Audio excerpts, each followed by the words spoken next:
அரசாங்கத் துறையிலும் அரசாங்க சம்பந்தப்பட்ட மற்ற நிறுவனங்களிலும்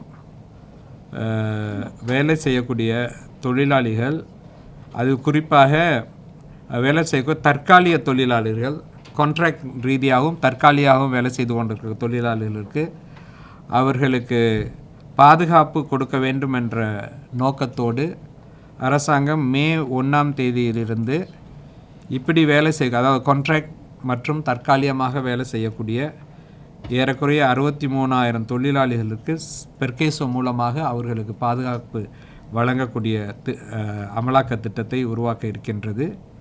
இதன் மூலமாக இவர்களுக்கு பெர்கேசோ மூலமாக இருக்கக்கூடிய எல்லா நன்மைகளும் இவர்களுக்கு கிடைக்கும்.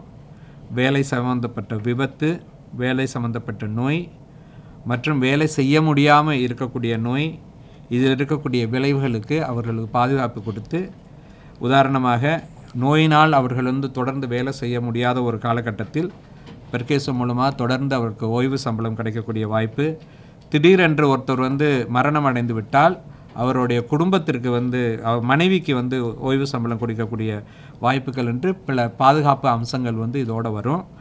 இதன் மூலமாக இதுவரைக்கும் இத்தகைய பாதுகாப்பு ரொம்ப குறைவாக இருந்த 63,000 தற்காலிக மற்றும் கான்ட்ராக்ட் ரீதியாக இருக்கக்கூடிய அரசாங்க தொழிலாளர்களுக்கு இது நிச்சயமாக ஒரு நல்ல ஒரு செய்தி.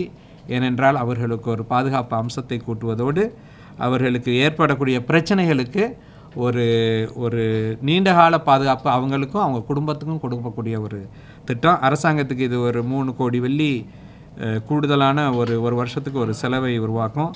இருந்தாலும் அதை பொருளாதார அமைச்சு ஏற்றுக்கொண்டிருக்கின்றோம்.